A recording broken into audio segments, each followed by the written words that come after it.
Good afternoon and happy Sabbath, saints. I trust that you are enjoying your Sabbath and that you had a good day. I know that we were very blessed since the morning Sabbath school program, which was led by Elder Jodwana from the PE North, and we really want to thank them, Sister Dumke, Elder Nekile, and Elder Velapi and Elder Jodwana for a beautiful Sabbath school Bible study lesson that they led in the morning. And of course, the Children's Corner, which was from Kwalanga, from Cape Town. We are grateful for that. And a beautiful message from our own district pastor, Pastor Mangani, who is also here. So what's happening today, the program is really led by the PE North district. That is why you see the district pastor, Pastor Mangani, who is going to be part of this discussion. And then, of course, the main speaker for the afternoon, Elder A Jafta, who is a member at Fear Plus Church in the PE North district. Both a friend and a mentor. We grew up in the same kasi. We come a long way. And welcome, Pastor Mangani, and welcome, Elder Jafta. Okay, thank you. Okay, so before we start, what we are going to be doing, we're going to be asking Pastor. So this is how the afternoon is going to be going. Like, we're going to be asking Pastor Mangani to open with a word of prayer, and then we're going to hand over to Elder Jafta, who is going to be doing the actual presentation. And then what's going to be happening is that myself and Pastor Mangani, we will be part of this, but in the background. And then we will be seeing your questions that you will be asking.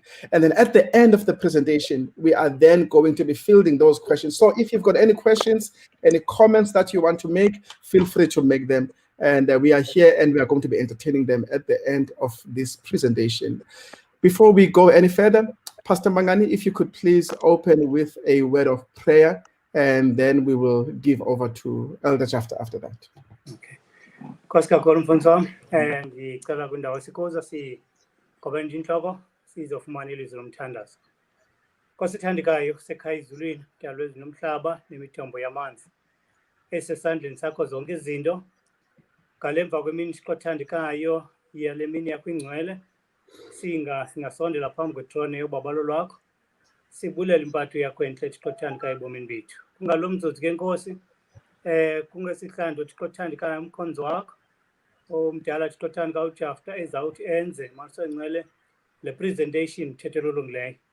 Sinombulelo wodwa ke sikothandekayo ngoba uzawumsebenzisa ngesihlandlo esikucelayo ngendlela yodwa umoya wakho ingcwele ufukame ebomini bakhe sikothandekayo, ufukame elulawulweni lwengqondo yakhe, elulawulweni sikothandekayo lolwimi lwakhe, ukuze xa isenza sikothandekayo le presentation indeed masengcwele umoya wakho ufukame ube nokwazi sikothandekayo ufikelela kwindlebe nenhliziyo eziphulaphulayo. Sikothandekayo siyibulela nathi ngendlela yodwa inyebo sibabele ngayo iCP North to conduct this program sikothandekayo kusukela ngalentsasa kude kube ngesihlandlo ke masengcwele. Sikwethembile njengoThixo, hamba kunye nathi ke masengcwele kule program, usithwale njengoThixo wethu.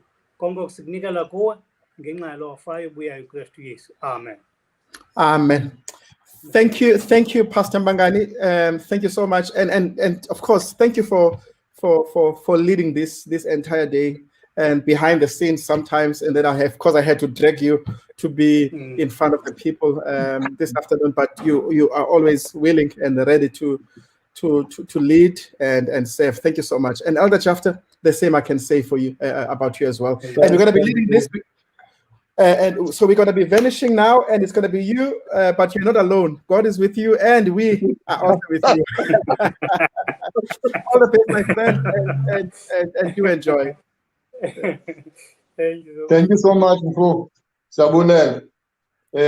Greetings to everyone at home, those who are watching. Perhaps let me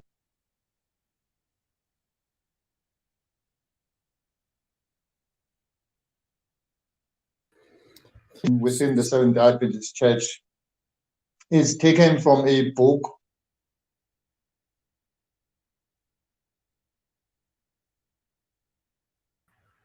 he's got a chapter in that book that says Patches of Green. And when Excuse my elder, twice there we lost you very briefly, and I'm hoping that it was just then. I hope it's not going to happen again in terms of the sound. I'm not sure if it's but let's continue. I'll let you know if we are losing you again. But I can hear you now. Okay, that's fine. Let's hope that we won't have any other challenge. Okay. But as I was saying that this title is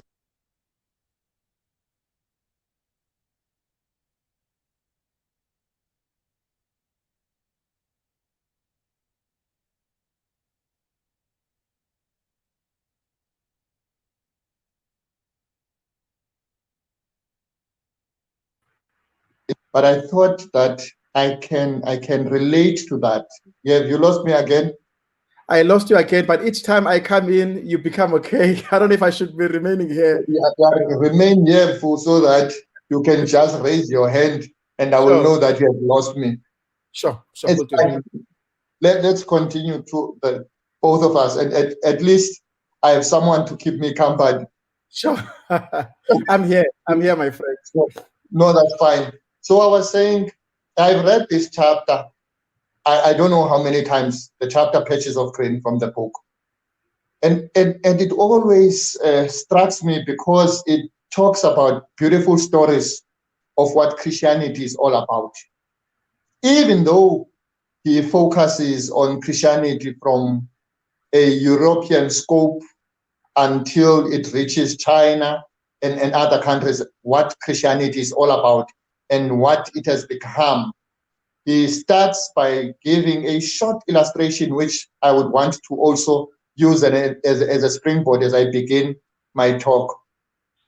He says in the island of St. Helena, there was an earthquake which left the ground only with stones. There was no grass, nothing.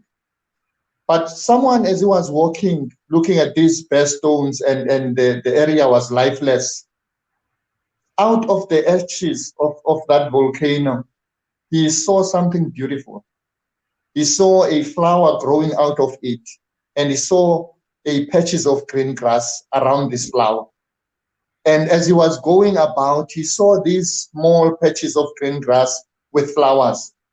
And they were so beautiful because the whole area was just bare stones. Then from there, he transcends to say, if we look in the Christian scope, that's what we notice.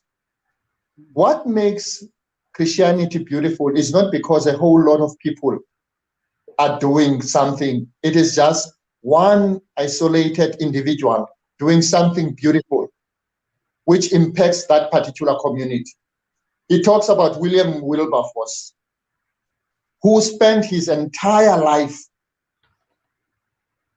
working against slavery. So that's the person that he mentions. Out of a group of young people who were about 5 of them, he talks about 2 of them who made a major contribution. And out of those, Wilberforce stands out as a person who was a game changer in fighting for the cause of slavery in England. And ultimately, slavery was totally abolished because of the work of this one young individual who devoted his entire life in making sure for the good of others. Then he moves and he looks at the founder of the Salvation Army, who was taking a walk with his wife, and he saw that in England, there was majority of bars or taverns as we know them. He even says the way they were selling alcohol, they would even have staircases to make sure that everyone, even the youngest child, when he ascends those stairs, will loom tall and be able to buy a bottle of alcohol. So when this man looked at this and the condition of England, how people were drinking, he said to his wife, man, I think we should start something where we focus on only the people who spend their lives drinking and provide a place for them. And out of that, we have what we call now the Salvation Army, which is both a church and an NPO at the same time. which grew rapidly and reached more than 1 million within no time. Even though other people, when they looked at it, they frowned at it because they saw it as a church that was made of alcoholics. But out of that ministry, so many people were benefited. He talks about other people also that are of interest in that chapter. But those two stuck in my mind. And also the other person that he talks about glowingly is the founder of Habitat for Humanity, who was a millionaire, an entrepreneur, who left all that he had and decided that I will go around the world building houses for people who do not have home. So I thought, with this idea of these patches of grain in a barren world, let me just zoom into the remnant. We cannot miss out Revelation chapter 14, verse 12, verse 17.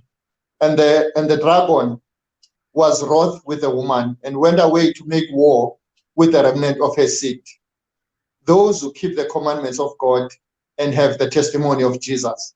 That's verse 17 of chapter 12 of Revelation.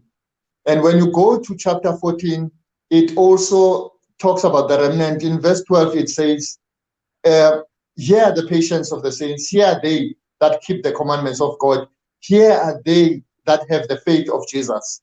So if we talk about the remnant church, obviously, we need to also look to where the remnant church comes from, Pastor K. Because this church was born out of a disappointment. And others call it the great disappointment. Mervyn Maxwell. Elder Jafta? Yes. Elder Jafta, before I disturb yes, you, your sound is okay, but your picture has frozen. And I'm just trying to think what we can do to fix that in the meantime. Tell you what, let me just suggest that we put a... do you know what's happening on your side? Okay, you are still frozen. And in my side, everything looks nice and glowy. All right, maybe let me do this to the viewers. Let us know if Elder Jafta is frozen or it's just on my side. Okay, there you are. You seem to be back now. Yeah, okay. Hallelujah. You are back now. It's fine. Yes, it's fine. I'm sorry about that, man. I think these are the blessings and curses of technology. Go ahead. No, that's fine. As long as you keep me updated, sure, it's I will fine. do that. Then, having read these two verses, I thought, well, from what we call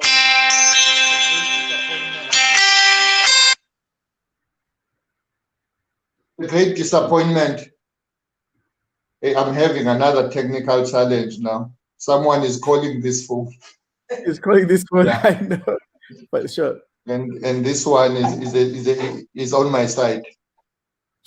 So, looking at that, I thought Mervyn Maxwell in his book says, this is not a great disappointment. He looks at it as something that was beautiful that God had done for the remnant church in order for us to develop out of it.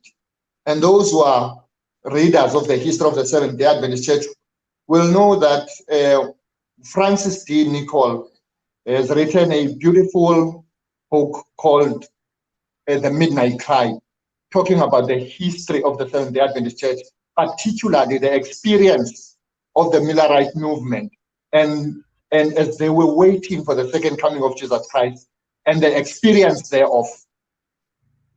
Out of that, we know that different groups came out of that. But I want to talk about the group that we are part of today, the group that formed what we now call the Seventh-day Adventist Church. It was Ellen G. White and those were the people who were there in the formative years of the Seventh-day Adventist Church. And later in 1860, we formally organized it as the church and was given a name, which now we call the Seventh-day Adventist Church. And it was not only that. In its early years, God placed a burden of the message of health to the church. And he placed also the burden of the church to begin to have its own schooling system. And I want to believe that amongst many Orthodox churches, the Seventh-day Adventist Church, together with the Roman Catholic Church, have the largest number of schools amongst the Christian denomination. I'm not saying other churches do not have their own schools, but these two institutions have a fair share when it comes to a number of schools that they've built. And the church did not only focus on education, it also focused on the well-being of other human beings. That's when we began the work of the church. Kellogg, or Dr. Harvey Kellogg, as we know him, was the pioneer in driving the aspect of the sanatoriums, and the one that we had in Battle Creek, and the others that we continue to have to this day, the La Sierra and others. I was in Lesotho, and I saw there in Maluti that we also had a beautiful facility where we can help our people when it comes to the issues of health, which is of benefit. And here in South Africa, the other day I attended a seminar organized by Dr.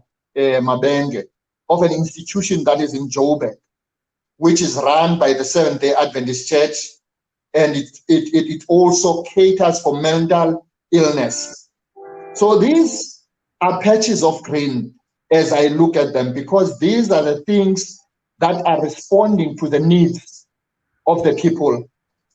I also looked in the history, in the aspect. There is a chapter written in the book by Greenleaf, talks about the history of the Seventh-day Adventist Church. There's a chapter called The Social Conscience of Adventism. Please. In that chapter, Elder Jafta, just before we get to that section of social conscience, and let's try to fix this once and for all. If we are not winning, we're gonna stay with the wisdom of, as long as sound is fine. I'm just gonna put a song now, and you and I behind the scenes will try and fix this. I'm gonna quickly put a song now, and then we will talk behind the scenes. There you are. You seem to be fine now, but let's fix it once and for all, so that we don't have to keep.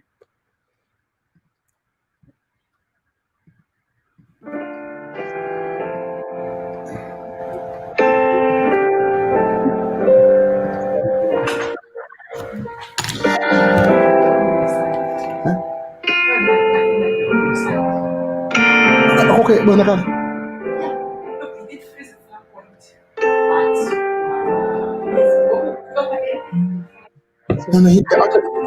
I think the problem is on my side. And if I can.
Zulu Beneba Noruba Simotando Genzali Sego Yenchalo Obi Capelio Genzali Sego Yenchalo Obi Capelio Genzali Sego Yenchalo Omibu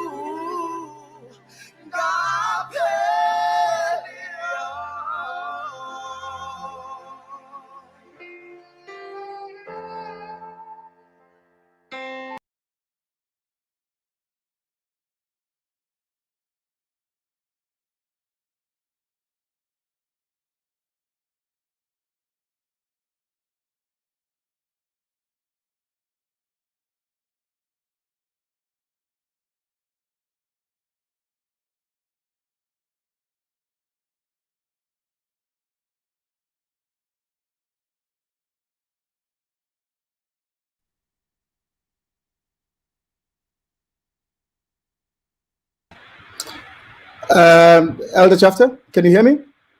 I can hear you very clear, Mfundisi. Are you fine on your side? I am very well. Which one are we using now? The original one that we were using. We're still on the phone. Okay, I see we've got the backup ready. Let me just, I see we've got the, let's keep the backup there ready as well. And let's just fix the laptop. Yeah, we're just going to have the backup ready so that if anything happens again, then we can just switch to that. Yeah, we really apologize for this, but I think it's necessary for the quality of the conversation because what we are learning here is very, very important. And Elder Jafta, you had just shared your experience from Lesotho and a health chat facility. that you, facility there, and then social conscience, you were there. Yes. I was saying on that chapter in that book, the name of the book is Light Bearers. It's written by Richard Swartz and Floyd Greenfield. Yeah, this book is the history of the Seventh-day Adventist Church. Of course, another author, I'm just forgetting the name now of the old man. He has written also a beautiful book on the history of the Seventh-day Adventist Church. I hope I will remember it before I finish my talk so that I can also put that as a reference. But on that book, there is a chapter that talks about the social conscience of the Adventists. And it talks about the work of the Seventh-day Adventist Church for the relief of the social ills. It gives the history way back as what we now know as ADRA, from its formative period until ADRA. And interesting in that chapter, they said at one stage, the budget that was allocated for social relief for ADRA was between 15 million and 20 million US dollars, which is quite a substantial amount of money that was only set aside for human relief. In other words, that the interest of the church has always been to be there for social relief, for disasters. And whenever there is a disaster that would happen, they would make sure that the church is there and the footprints of the church is felt in those particular areas. And they even mention countries and the projects that were done in each particular country as an endeavor to make sure that the church relieves the burden of humanity of that particular place. Within that chapter also, it talks about women, which was an area of interest as well, how women have fed in the Seventh-day Adventist Church. And in its formative years, around 1871 to 1874, that we had women who were serving in the General Conference. as in the leadership capacity. But subsequent to that, we don't find any women leading, and the struggle of women was there until women had to organize themselves to have a voice within the Seventh-day Adventist Church, so that when they have that voice, they can actively be involved in being a voice also outside the Seventh-day Adventist Church. So we find that also within that same chapter. The beginning of what we now have as women's ministries, its evolution, where it comes from, and who were the women who were leading in making sure that the voice of the woman is heard in the Seventh-day Adventist Church. It even deals with the issue of ordination from its earliest roots, different general conferences and the motions that were put on the floor and their rejection thereof until the earliest, I think around 2000. So to this day, we still remain as a church, in as far as women are concerned, that there's still a sore point that we have not adequately addressed the issue of our women. We have not put them, because there are two cases in this chapter of women who were working for the publishing house of the Seventh-day Adventist Church, who were not receiving same salary as their male counterparts, whilst they were doing the same job.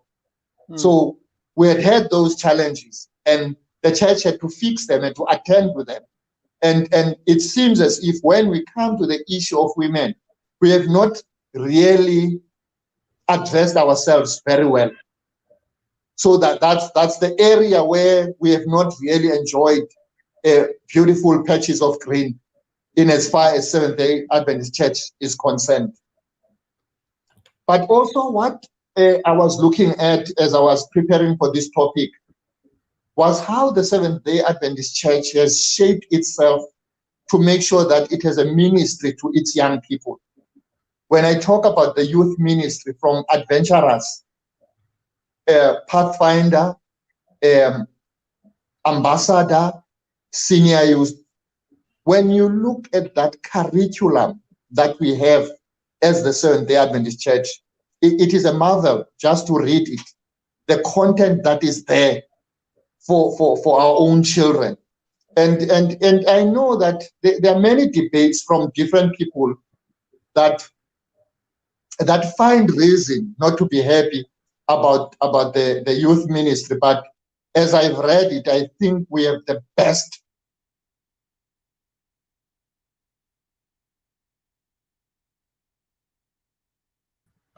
young person. You have lost me again. Yeah. Yeah, don't.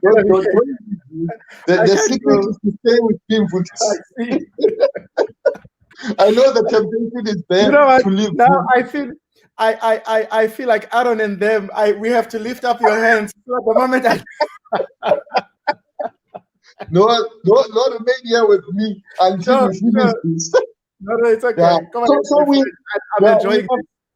Yeah, we have the best package when it comes to youth ministries in preparing our young children. And the other day, I was having a conversation with a friend of mine. He said during the lockdown, his son was the one who was doing the devotion for the family. In fact, the divine service for the family. He says, I was blown out by what my boy shared. And to know that the bulk of what he shared with us, it is because of the content that has been prepared for his Pathfinder class, the richness of that content.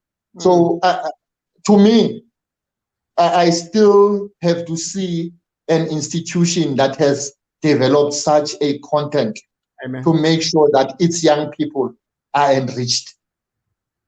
So when I look at the youth ministry, I think we are very structured, and we have tried to cater for different age group, and the package speaks to the level of the child in that particular age group. In fact, what we have will go a long way to assist our children, because we talk of early childhood development, but when we look at the material that we have, it's so rich to even other institutions who are developing the content for the early childhood development. When you look at the content that we have and what they have developed, you see that what we have is good stuff. Sure. Oprah Metz would say it's pure juice. Sure. This is 100%. That's how he would term it if he was here. So I am looking at that as something that is of great benefit to our children, to our young people, to our youth. We have the best content. The only thing that we need to do is to appreciate the content that we have and interact with it. If we do that, we will be empowered in a wonderful way. I've touched the issue of women. I've touched the issue of social relief. I've touched the issue of the youth that I've just spoken about. But also let me touch another aspect, which I think it's beautiful in the Seventh-day Adventist Church, even though not all of us may appreciate it. It's organizational structure, how we are structured as an institution. We have what we call the General Conference. We have the Union Conference. We have the conference as we have it, the Cape Conference, and we have the local church. And the burden of the structure of the Seventh-day Adventist Church is driven. Maybe other people will mention other things, but to me, there are three things that drive the burden of that structure.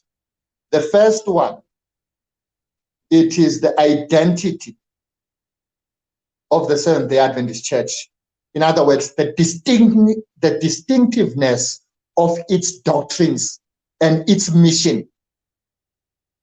So that's on the top, that if you want to understand the Seventh-day Adventist Church, what it stands for, that structure is there to make sure that whether you meet an Adventist in China, whether you meet the Adventist in Kenya, whether you meet an Adventist in South Africa, when it comes to the distinctiveness of the doctrine, those people will be saying the same thing. There will be no disjuncture in how they understand the operation of the church and its mission. The other thing that is driven by the organizational structure as we have it in the Seventh-day Adventist Church is the issue of the unity. As a church, I've gone almost in every part of the Eastern Cape, and wherever you go and you meet a Seventh-day Adventist Church member and you introduce yourself to that person and the person finds out that you're an Adventist, there's just something magical that bonds people who are Adventists. So the other thing that we foster by our structure is unity. Lastly, is to make sure that the resources that we have, we share them equitably, which is very fundamental, because not all of us, when it comes to the issue of money and resources, are on the same level. But even those who have a lion's share in terms of having resources, when we put those resources in one basket, we make sure that we share them equally so that everyone benefits from that same basket. So that's why we have the General Conference, to make sure that it gives a strategic direction, the impetus of the mission as to what we do as the church and what is our mission, and the distinctiveness of our doctrine, and to make sure that we remain glued in as far as unity is concerned, and we pool our resources together. I know other people have been advocating that we need to dismantle the structure that we have. But to me, I see a good structure whose main purpose is to drive the issue of mission. Oh, you're back now. No, that's great. So whose main purpose is to drive mission? If you look at the structure of South Africa, it's not too much different from the structure that we have. At a very basic level, we've got what we call a ward councillor. And the basis of a ward councillor is to make sure that service delivered goes to that particular ward. That the councillor is there to look at how that particular community can be best serviced. But above that, we have what we call municipalities, whether we call it district municipality, whether we call it a metro, where you have your mayor as the overseer within that structure.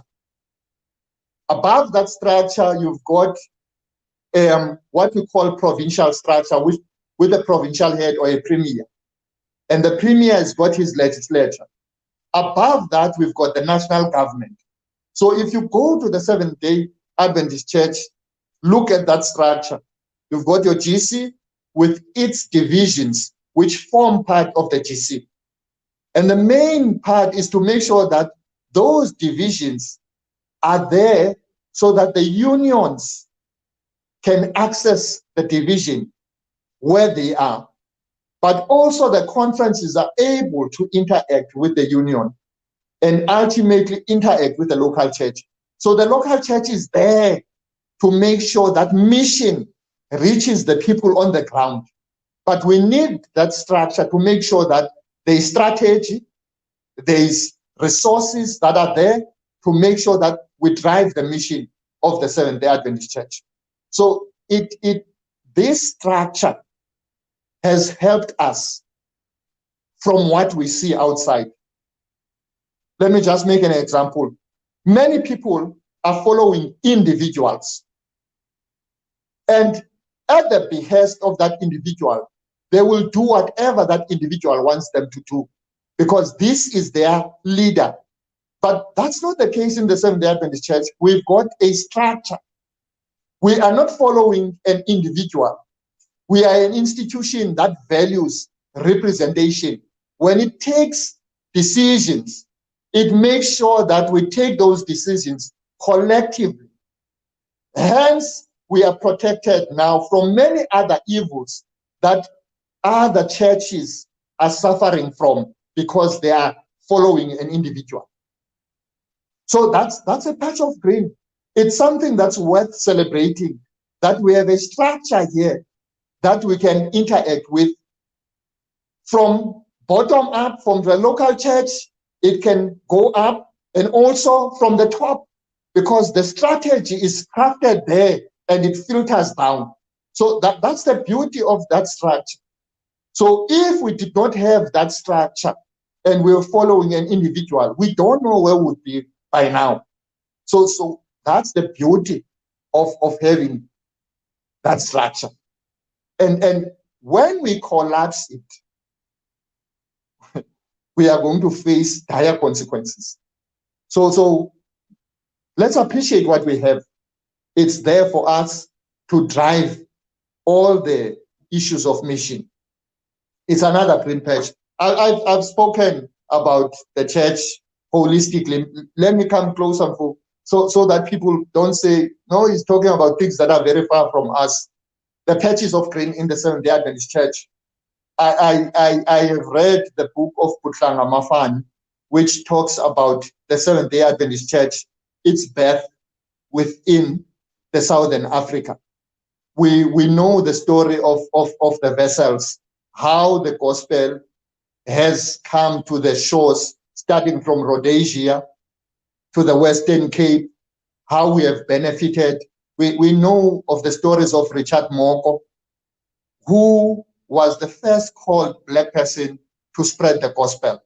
And I read in awe the stories of how the church was started in areas like Fraser's Camp in Pedi, how the Seventh-day Adventist Church, as small groups, started this church. What we have today took the sacrifices of many and old people in the Seventh-day Adventist Church.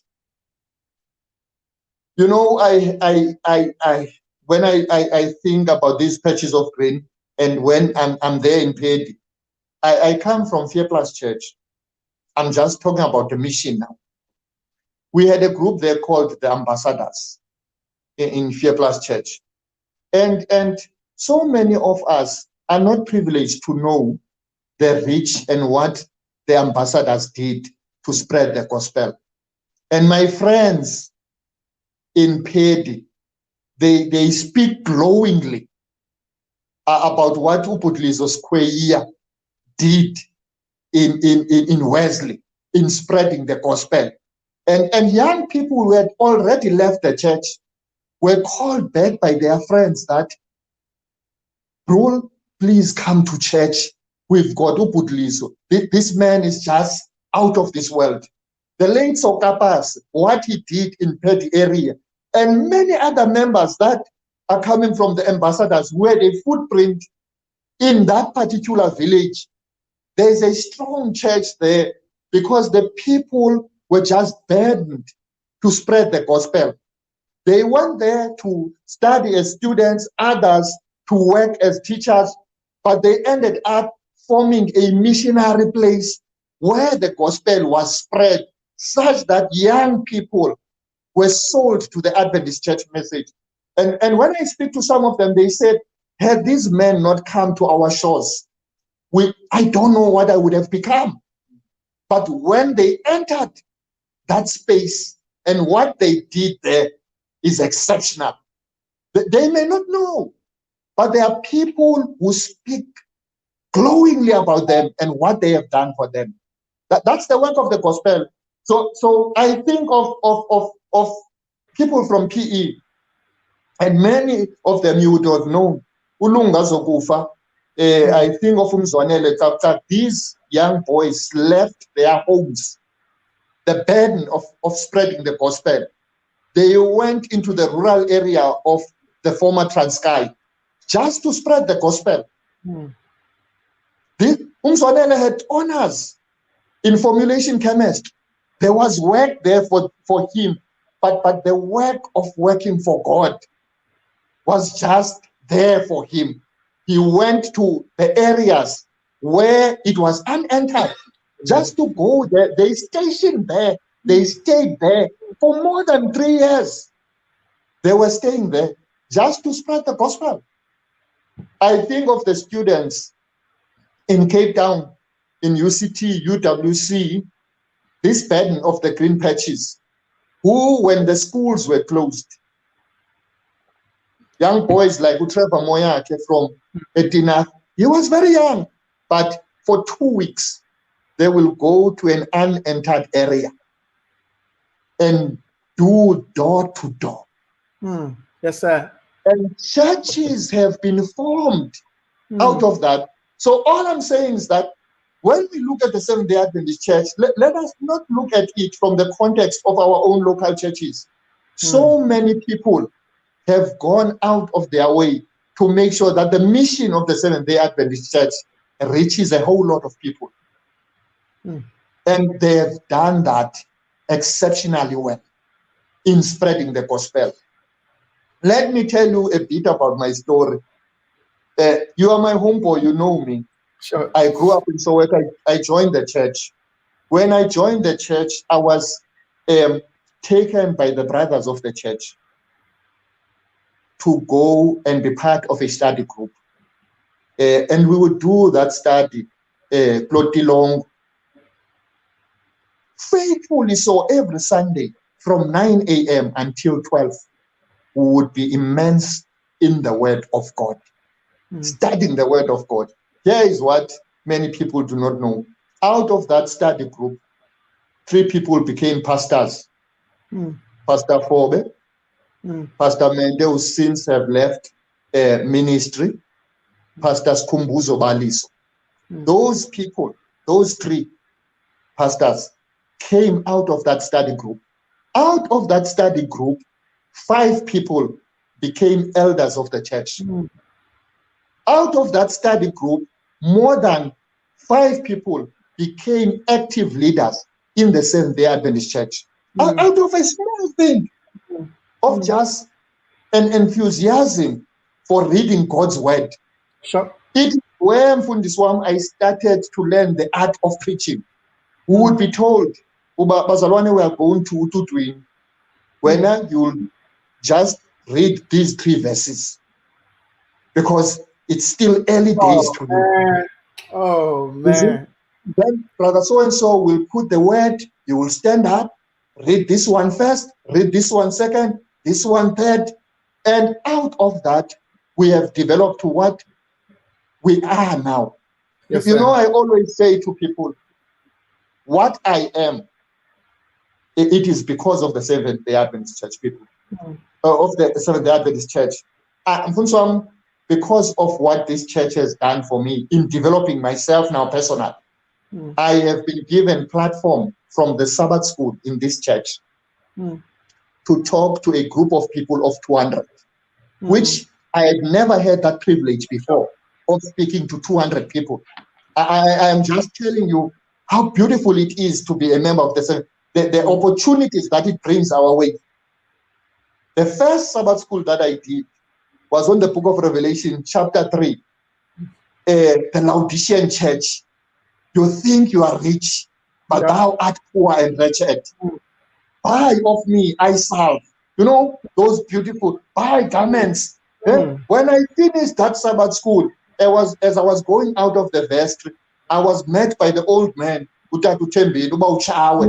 and he said to me, I listened to you, I was happy with the content that you delivered to the church, but you need to improve here and there and there.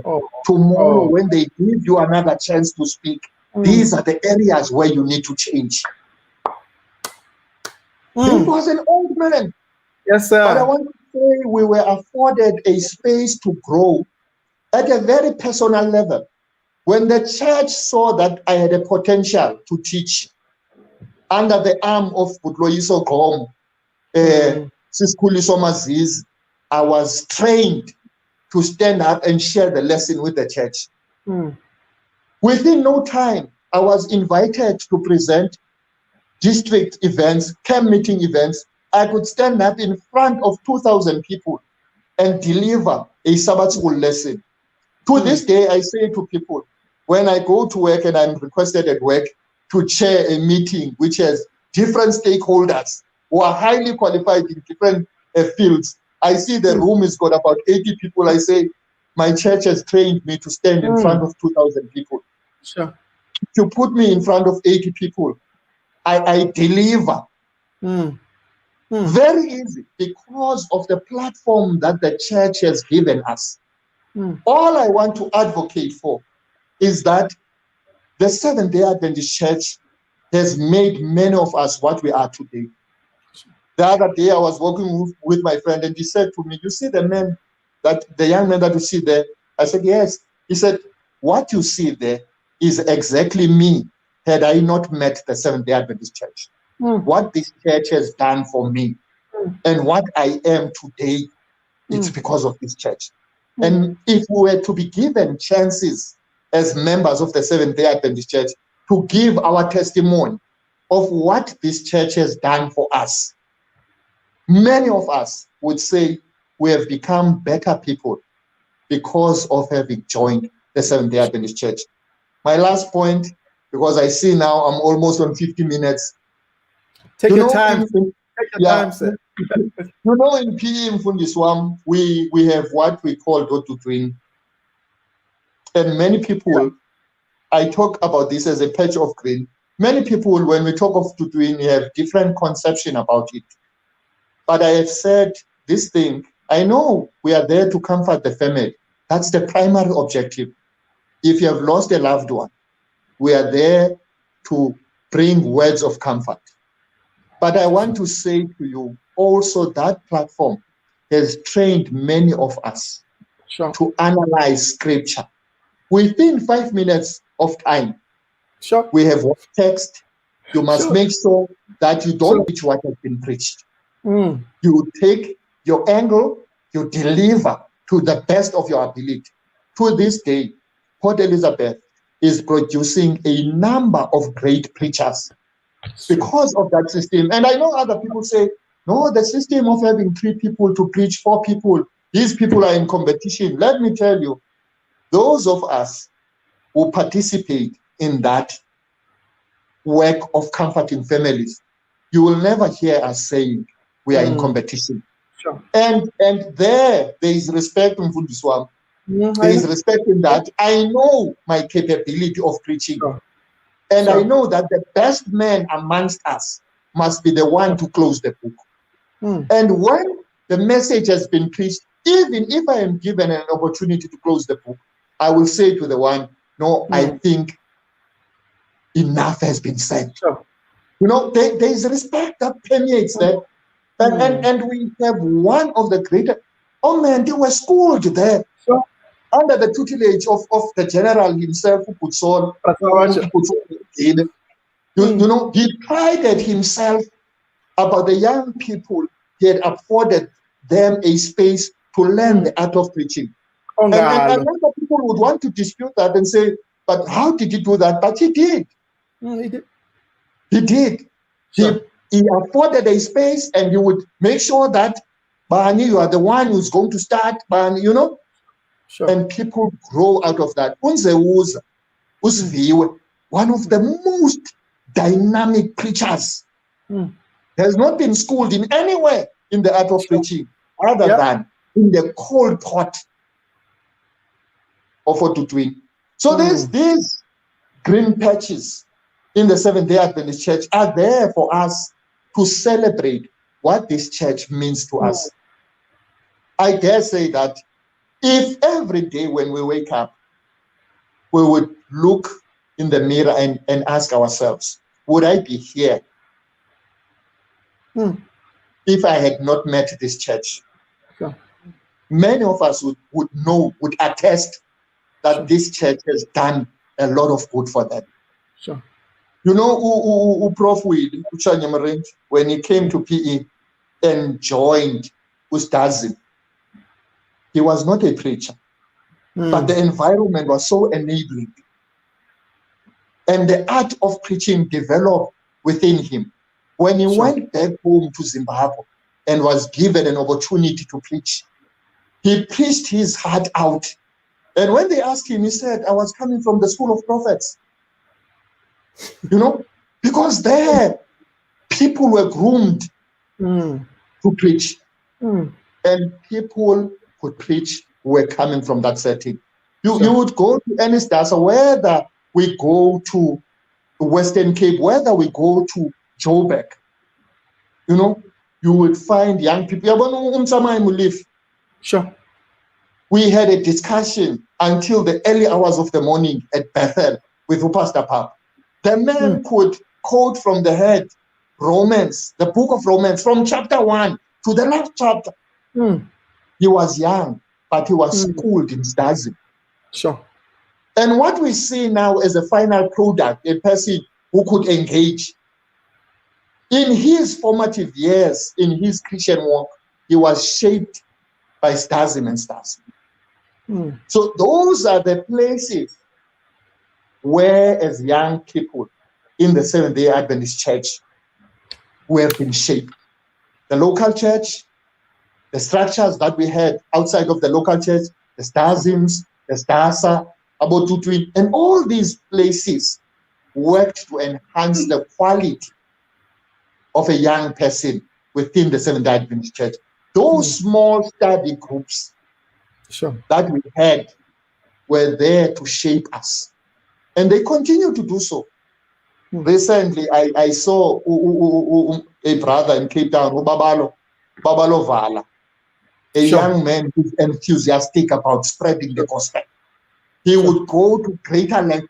That's the passion that must be celebrated within young people in the church. And he was shaped by Stasi. So all I wanted to say to us today was that let us celebrate the fact that we are Adventist. Let us not frown at the fact that we are part of this magnificent, beautiful church, because it has done so much for us. And personally, I wouldn't want to be anywhere other than to be here, because I believe that this church has empowered me to read the Bible for myself Sure. and be convicted as an individual. I'm an ardent reader of the Spirit of Prophecy. I read Amen. Ellen G. White left, right, and center. Amen. In my library, there is not a single devotion of Ellen G. White that I don't have. I have historical books of Ellen G. White from Elm's Haven. That was instilled to me, the art, the culture of studying by this church. By this church. You know, when I joined Fear Plus Church, put Aubrey, Sambo, a humble servant of God, who put Mzwane. These were giants in preaching the word of God. And when I looked at them, I could not see myself not becoming like these giants. And I immersed myself in reading the word of God, in studying the word of God. And this church has taught me that I must adhere to truth. Sure. So that's what I'm doing. And I celebrate being an Adventist. When I talk to my children, lastly, talking about education again, my daughter, my firstborn daughter, Lutando, she is very sick. So hey man, what's happening? He said, yeah, you know, Daddy, I wish this experience of me being a modern day job would pass. It's too much to handle. So, but what is interesting is that she started ECDC under the tutelage of Sisioli Sompahlele, the Creech. Yeah. Sure. Then he went to New Brighton. He went to Riverside in Cape Town. He went to Good Hope, where she matriculated. She said to me, you know, I was looking at the program of my school. Then I realized that I was not at school, I was at church. Because I looked at the week of prayers that we had. I looked at the Bible classes that we had. And you know what? The beauty of the whole thing is that it's how she has become to know Christ for herself. Through that system, the way it has empowered her, even in the midst of the sickness that she goes through, she is the most positive young girl that I've ever met. Who takes things like he would say to me, no, don't worry, if we talk to God, you know, that is instilled by the very education system. And let me be quick to say that the whole concept of education system in the Seventh-day Adventist Church was not only for Adventists to go to Adventist school, it was there as an outreach mechanism. We have so many churches here in PE who've got their own schools. We've got Harvest Christian Center, it's not Adventist. We've got Willow Academy, it's Word of Faith institution. We've got different churches from different schools from different churches. Their whole objective is not only for their members to send their children, but also those who are not their members. If you want to win souls to the kingdom of God, that is another avenue to win the world, and also to introduce Christ to your child at a very early age in life. So those are the things that were crossing my mind when I said, let's just talk about patches of green within the Seventh-day Adventist Church. And I know sometimes the most difficult thing to do is to talk about the good things of the institution where you find yourself. Family life. Tell your wife 5 good things. Who's Ted? Then he would say the same to the wife. We would have prayer session, would have different games. Then he would say after that, tell your wife another 5 great things that you love about her, not the ones that you have mentioned before. I want to say that was the most difficult exercise because as human beings, we are prone to want to talk about what is not good. And here we were being called now to talk about the good things.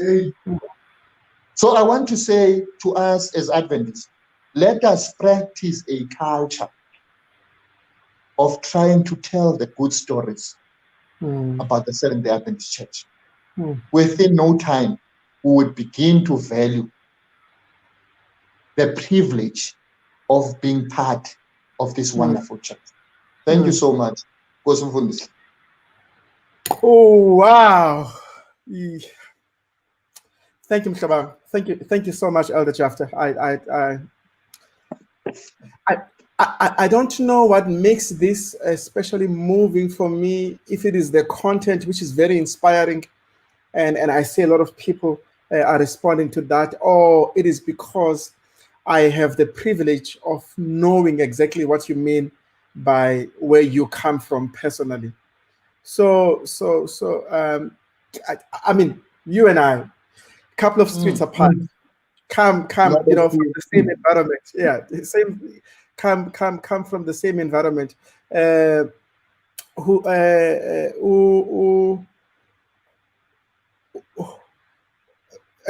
When you get to my age, these things. There's this young man from Ulando. He knows. Yes. I used to laugh. Yes, Ulando. I know. I used to laugh and get inspired by this poem by Tupac.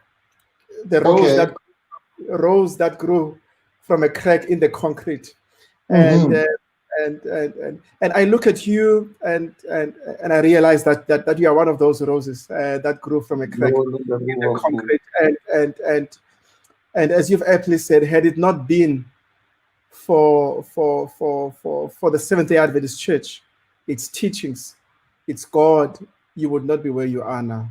And thank you for this. Yeah, thank you for this. And we are going to be taking a couple of comments. If you've got any questions, please do jot them, and we are going to be entertaining them now for the next 15-20 minutes. And maybe let's look at the comments. Oh no, Nimlonyeni, great presentation. Thank you, Elder. Ondosh Sidinana, what a great presentation. Otandi Swat Belwana Ongosiam, thank you for this program. And then of course Ululu repeats that let us tell the good story of the Adventist Church. Thank you, Praise. Exactly. And of course there will be questions as well, questions that are coming through. Let us celebrate the fact that we have God on our side. Thank you, Mbondo, great presentation. And then time relevant presentation. Thanks. We need more of these. Thank you. And then of course our friend, wow, I'm inspired to also do a collection of all thanks, Tim. So yeah. Look, we're going to be looking at a couple of questions. But of course, a lot of people think that when we say let us celebrate the church, we are not saying that let us wink and cast a blind eye on the shortcomings of the church. But even as we are critical of the church, but let it be very clear that we are critical from a position of, number one, loyalty, from a position of appreciation. When we criticize because we want it to grow. We criticize because we want it to be better. And do you want to comment on that, on balancing? Because there are those that are just blind loyal. Whatever the church does is right. Whatever or people that is decided, even in the local church, it is right, and that people see no need to challenge the church, because the truth is the church has grown because there are people that have challenged it in that particular generation. No, that's true. In fact, the church grows when it is challenged. Sure. When the church is challenged, it is given an opportunity to evaluate itself, to go back to the drawing board, to assess whether the position that it has assumed, it is the right position. And sure. If it is not the right position, to reevaluate and come up. If it needs to own up to say, how we understood this was not the best, it needs to say, no, this is how now we have come to understand things. And, sure. And of course, even during its formative years, people will not always agree on everything. Sure. We've got 1888, who was looming in the Seventh-day Adventist Church. Sure. And subsequent to the challenge of 1888, which was doctrinal, that challenge. And let me be quick to say, if there is one of the most difficult things to deal with in the Seventh-day Adventist Church, is when that challenge challenges the doctrine of the Seventh-day Adventist Church. Sure. So that's the most difficult thing. But subsequent to the 1888, we have seen a change in how the Seventh-day Adventist Church came to celebrate what Christ has done for us. Our understanding of Christ's righteousness was improved immensely out of the challenge of the 1888, Sure. which others perceived that this thing is here to abrogate the whole issue of law. But with time, we learn to understand, no, this message has nothing to do that we must put law on the side, but Sure. it puts Christ at the center and says that we are incapable of ourselves to keep the law of God, but we Sure. can only keep that law when Christ resides in us and keeps the law for us. Sure. It is his work, not our Sure. work. Sure. Sure. It is because we were challenged. Even at local church level, we would say, people, it's fine, challenge things, but also have an ear to listen. Sure. Because sometimes when we see all this that we see, we want to emphasize the wrongness of the church. Even when we are afforded an opportunity, Sure. come now and listen. We don't want to listen because we are already convicted of the position that we share. Sure. Sure. So that's the challenge. That's the challenge. I'm not for that people don't challenge the institution, but as we do so, let us also appreciate what the institution means to us and what it has done for us. Definitely. Thank you. Look, let me raise the issue. I mean, one of my favorite quotations from the inspired pen of Ellen White is, speaking about true education, which of course speaks about redemption. Is that it will give rise to a generation. If I were to contextualize it, it makes us to think and to act, and not be mere reflectors of other people's thoughts. Yes, yes. And so our church teaches that, trains us. But our history, and I'm not going to talk about what has happened historically around the world. Let me just zoom into an experience that you and I were part of. Remember that golden generation of UPE stars, Master Patsile. Now, we're not going to go into that, but I want you to extrapolate lessons that, what do you think we can learn from that experience? Number one, as the young people that were proponents of the message, how do you think we could have done things better? Okay. Is that number one, but also as a church, how do you think we could have better responded to those young people?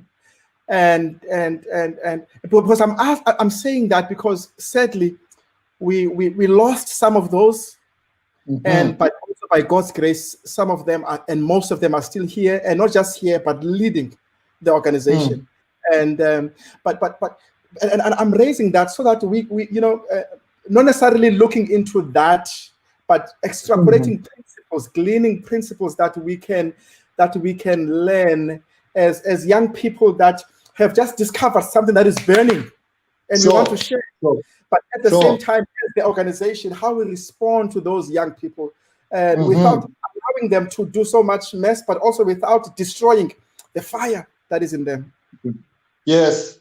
No, I think it's a fair question. That was a both a beautiful time and a trying time to one as a young person in the church. I personally think we had what we had as a philosophy as Abazalwane, which was driving us. And let me just share that philosophy. That philosophy was simple as this: let us excel academically. That was the first principle. That if you want to be part of this group that is called Amasupatsi, you must excel academically. The second thing is that you must know your Bible and the spirit of prophecy. The third thing that was there was the issue of health message. and bringing that into the church. Sure.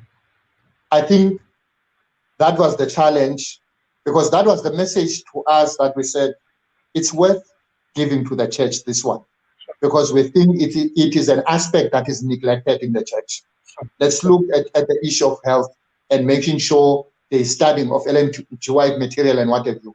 But what spoiled it for us was our overemphasis on the aspect of kneeling and the conviction thereof that there's nothing can happen. This one is a number one priority. We need to do this. But Sure. I must admit that there were interventions that were made by the church, not the local church so much. Yeah. Sure. I've met people who were just angry at me. If it were for them, by now I should not have been a member of the Seventh-day Adventist Church. But under the presidency of Umkhonto Mngcwelisa, we were called to the conference to engage.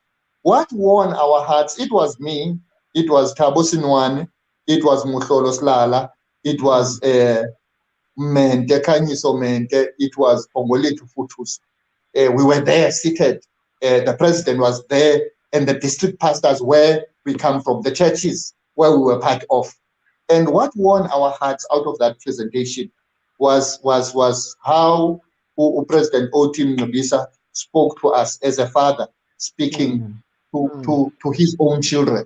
You know, the warmth that was there from him, and in saying, look, Sure. we are not fighting with you. We appreciate the zeal that you have as young people, but Sure. we also want you to show love and kindness as you deal with the people of God. They are not ready for what you are bringing. There must be steady steps that must be followed, such Sure. that after that meeting, when we went out, we talked as brethren. Ute Bazalwane, the president, has spoken so well to us.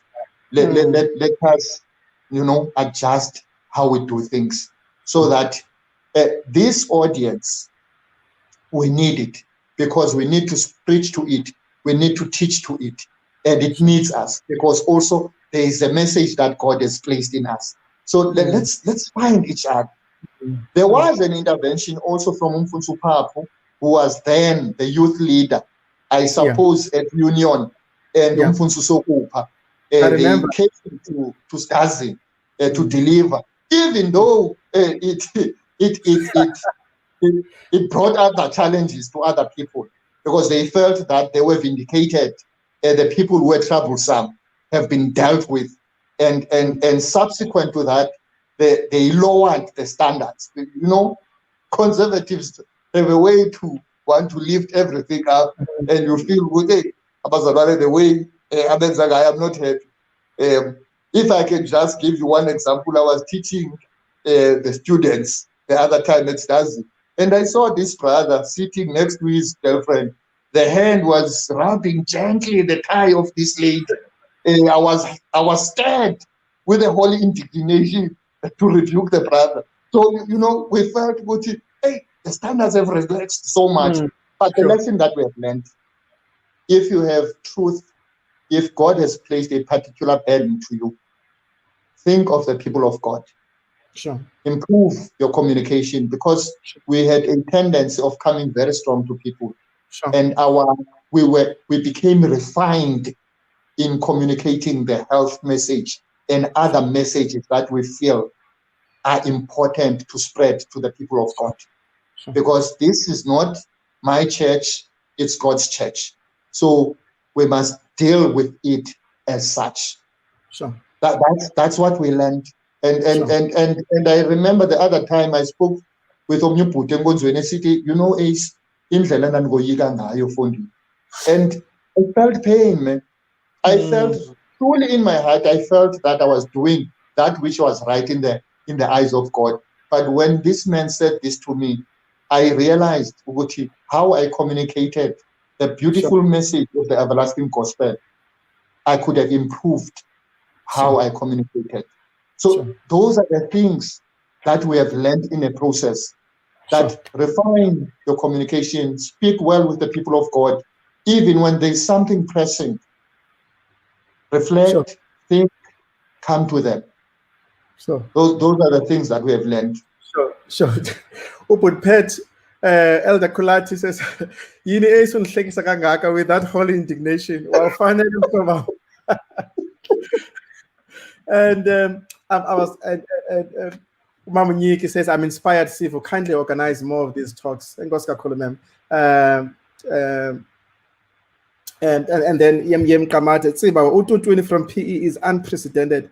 Thanks God for such a ministry. All right, I've got 2 more questions for you on my side, but let us go through the questions that are here from the people. Yes, there's one from Panda. My observation is that with young people, there seems to be a lower love for Bible reading. How can this be changed so that we can go back to people of the book?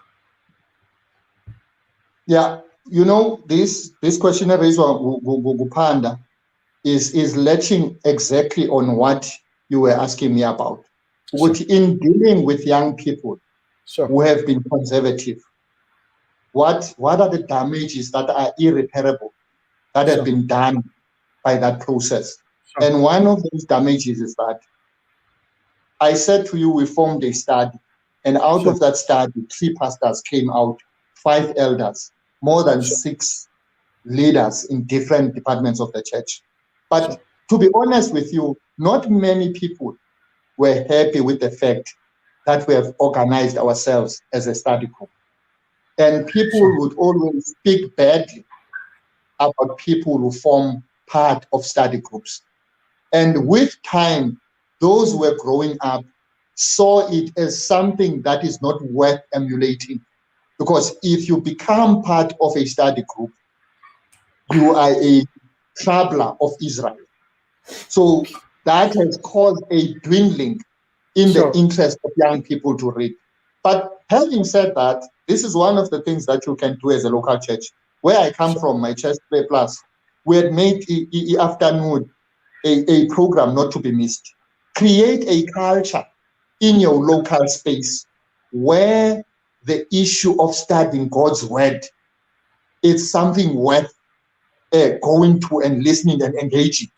Because once you do that, you make the youth within your church, even outside the corridors of the local church, to have an interest in studying the Bible, because they know when we meet on Sabbath, there is a possibility that there would be a beautiful lesson study, which will make them read their Bibles. Yeah, so when we do that, it will encourage our young people to read their Bible, because the danger of that, as you would have known from this, there are people who would call you who are Adventist. Now, I've been called by several people. You know, there is that holy arrogance. Toilet.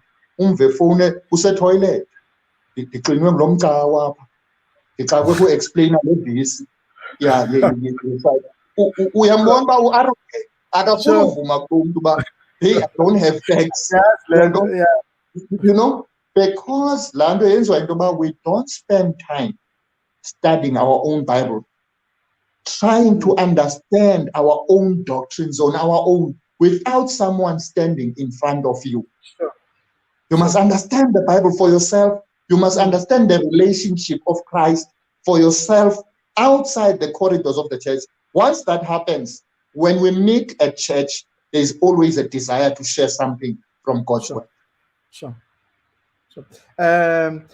Let me also ask this question from, I think, Misukaku. Okay, this is just a comment from I just had to read that.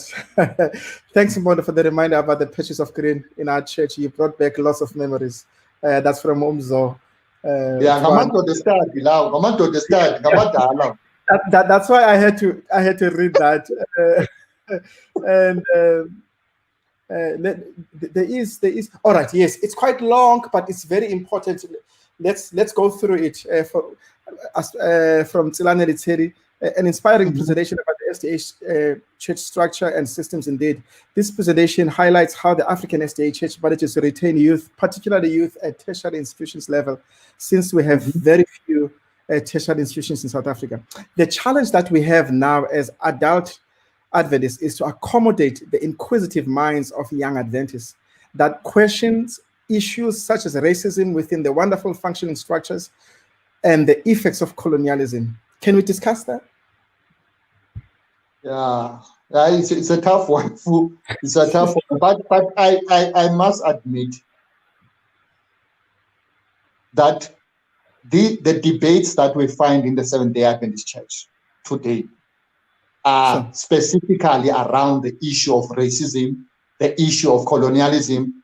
We may discuss the pros and cons about it as to whether people are ventilating in a right manner or in the wrong manner. But the issue is, as the church, as young people in the church, we are beginning to say there are things that structurally need to change in the Seventh-day Adventist Church. And we need to see a greater representation of the demographics of the Seventh-day Adventist Church from the top to the bottom. Those discussions are there. I know for an old person who has been in the church for quite some time, these discussions become unbearable to listen to. But with time, we will see when the wheels begin to change and people are beginning to hear the voices that are outside, that are questioning how the institution is doing things. Let me just give you an example. I shared a conference that is done virtually, and it's got beautiful speakers, beautiful topics. But what I lamented is that out of those scholars that were there, I saw only one from Africa, Kwabena Ndoko, who is of African descent. And I was lamenting that, don't we have other Black scholars who would have shared these topics also? Sure. Which are important and tying us to the Seventh-day Adventist Church. But by the way, on the very same conference that you're talking about, and it's quite funny that you also did not pick that up, that of all those, and I understand it's patriarchy, we are men, it looks so that of all there's those, no female. There's no female in the whole poster. Yeah. So those are the issues that the church is confronted with. Sure. And there's nothing wrong to confront the institution. And Fundisi, you will see a difference of someone who's confronting an institution from a position of love and someone who's confronting an institution from a position of hate. Sure. All I'm advocating for is that when we confront the education, the institution, let us not forget what the institution has done for us as Adventists. Sure. I'm not saying that we must be gullible and just accept everything and not question what needs to be questioned. Sure. And now tell me, as an elder and a leader in the local church, and I think it's important that I ask you this question, especially with so many people that are watching and engaging with us. So much came through during the lockdown on social media around this topic that we're talking about, young Adventists that are commenting seemingly for the first time on the racial and the gender injustices that are in the church and the lack of what they deem is lack of accountability but primarily the whole issue of injustice. Now, as somebody that is watching, because some of these issues and topics in other setups have been discussed for years. And it seems as if we've just woken up into this wave as the Adventist Church. But wow, for the first time, we only now we've experienced racism. Only now we've experienced sexism. Only now, as somebody that is watching, there are two possibilities, and I want you to engage on those. Either we are so backward as the church that we've only woken up now to the issues that have been plaguing the entire society. And that's why we are only making noise now. And yet these issues of racism, inequality, sexism, and have been spoken about, have been sought to be challenged in the wider society. That's the first possibility, that maybe we are not as advanced and progressive as we'd like to believe, that we are so backward that we are only catching up now. That's the first possibility. The second possibility is this, and I'm leaning towards this one, that it's not because we have not known about these things. It's not because they have not disturbed us. It's just that the people that have been disturbed the most about these things have not had the platform in the conventional church to voice them. And now that there is no conventional building a church, no. Now the young people in particular, now there are no restrictions. They can determine the agenda for church on social media, and so they get to speak about these things, not because they were not aware of them, but it's just that we as the pastors, we as the elders who are more influential, did not deem these things as important enough. And we are the ones that carry the agenda of the physical church. No, that's true. And the real question then is, when we go back to church, are we going to continue? Should we continue as normal and pretend as if these things that were raised were not raised? Or should we put time aside and say, hey, man, during the lockdown, our young people raise these things? How should we go about doing that, Elder Jafta? No, I think, Mfundisi, you have nailed it on the second aspect. I wouldn't want to think the Seventh-day Adventist Church is backward on any subject. We've got the most learned young people in this church who are in different aspects engaging on matters. It's just that the platform was not there for them to engage on what they think is the most important thing to them. But now, with the social media, it affords you a platform to communicate whatever it is that is your burden as an individual. And people have gone out to communicate what they think, or they have always known to be a burden in their own hearts. And if we are wise as the leadership of the church, as the elders, as pastors, we will be wise to open platforms to continue to hear to those voices and what they are raising. And be quick to say also, where we have answers, we will answer you. Where we lack answers, we will find someone relevant to come and give answers to your questions. Where both those who know the subject and us who don't know the subject cannot come up with answers, let us also be clear that we don't have the answer at the moment. And the institution is busy grappling with the subject. I know that at some stage in Cape Town, there was a conference which was dealing with these particular issues around sexual orientation and other issues that are related to that. And the unfortunate part is that when we have these conferences, they are for select few. They are not for the people that are burdened with the matter, who will say we invite these and these and these. And the likelihood that the very people that we invite to those conferences, it's not the burden of their own hearts. So they will not even go back and share that with their own constituencies to hear them out. How do they feel about this particular thing? If it's the issue of sexism, how do you deal with this subject? If it's the issue of colonialism, where we feel that this thing is not dealt with, we shy away from engaging in topics that we feel that we are deficient in answering. Let's find someone who can engage with young people, because my belief is that the sooner the young people find their voice in the church and they think they are appreciated as part of the church, the sooner they will know that the church also is not supported by voice. The church also is an institution that you support it by availing yourself for leadership, by availing your resource in spreading the gospel, in making sure that everything else is taken care of. But people will not do that, will not give you their full when they think that you are not attending to what is really burning in their hearts. So the sooner we afford them a space, they will feel part of the institution and they will support the institution from all aspects. Okay, thank you, Elder Jafta. And this is supposed to be an hour, 30 minutes. And but to be fair, we did have those glitches, so I probably will add another 5-10 minutes. That Okay.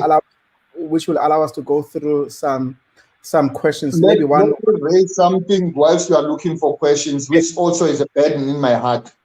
You Please go know, ahead. the other day, I had a friend who is a member of the New Apostolic Church. They have a bursary scheme for the children of that particular church, which is helping those who come from the poor families to make sure that they progress in their studies. As if that was not enough, the other day I am watching Mpuma Kapa. After having finished listening to our program, the Assemblies of God start their program. Fortunately for me, they were going to do their report of the activities that they do for their church.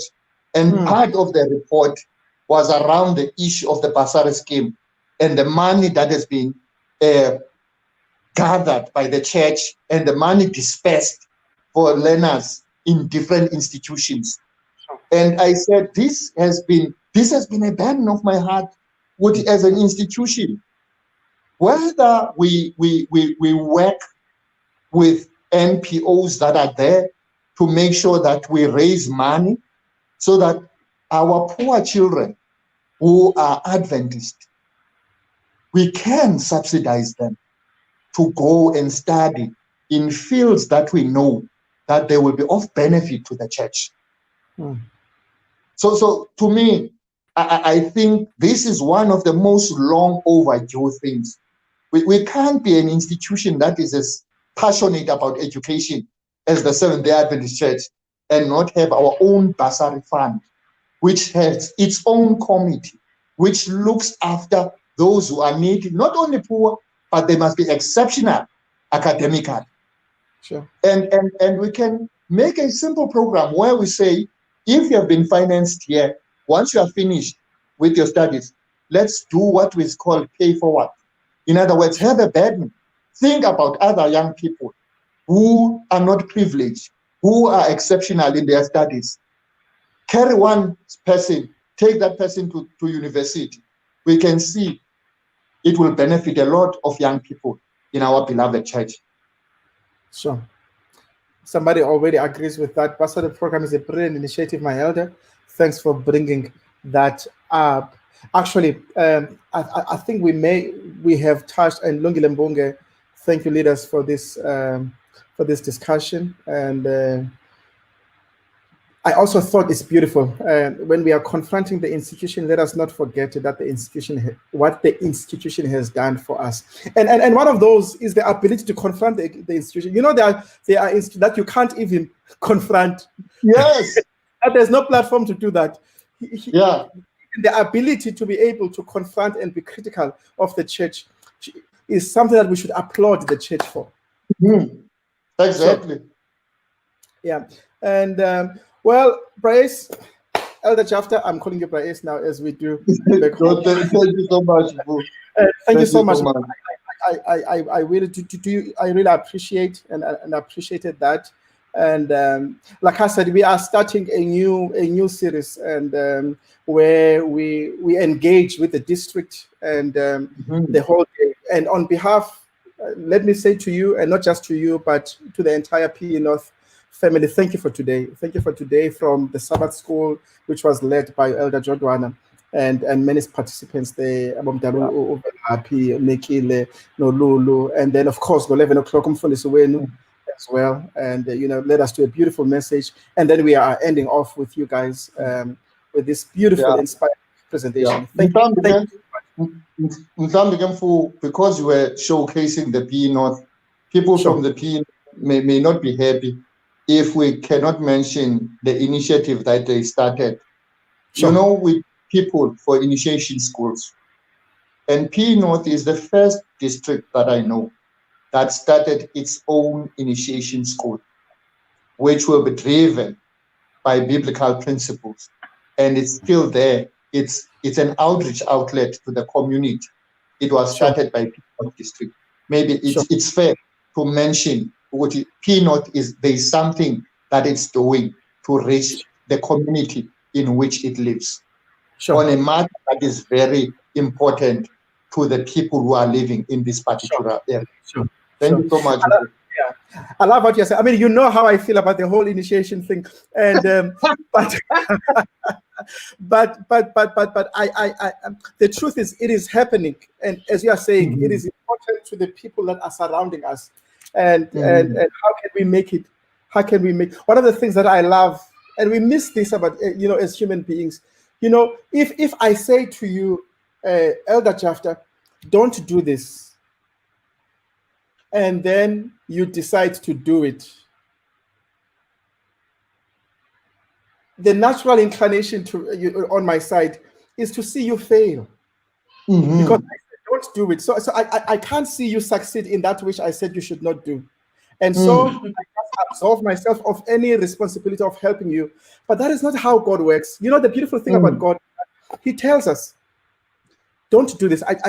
Don't do this. But if you go ahead and do it, that which I say don't do, let's look at how you can do it better.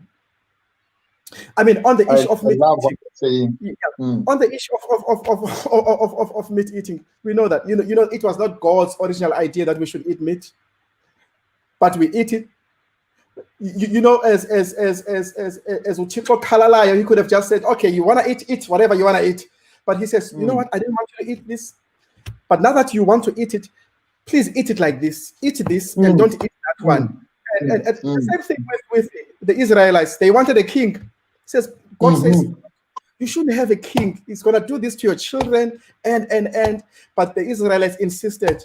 And then look at this loving God. He doesn't say, you go and look for the king yourself. He says, okay, you want to do this? I didn't want you to do it, but you want to do it. Here is a better way of doing this, that which I would not have wanted to do. And I take the same stance on the initiation thing, that, hey, you are doing it. There's a better way of doing it. And I applaud P-North for that. And my elder, thank you so much, man. And everybody that has joined us. Next week, by the way, we are having Queenstown District under the leadership of Pastor Nono and Pastor Duma. And so we'll be with them next week, just like we did with you guys from the morning and the afternoon as well. Thank you, everybody, for joining us. And we trust that you're going to have enjoy the rest of your Sabbath. And may God bless you. Elder Jafta, please close for us with a word of prayer. To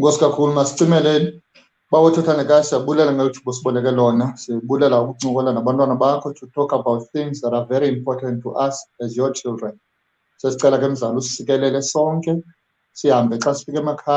find time to engage with scriptures, with spirit of prophets and other things to test if the things that were said here are true.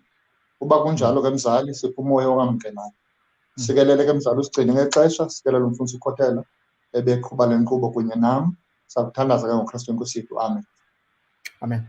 Thank you so much. Thank you, everybody.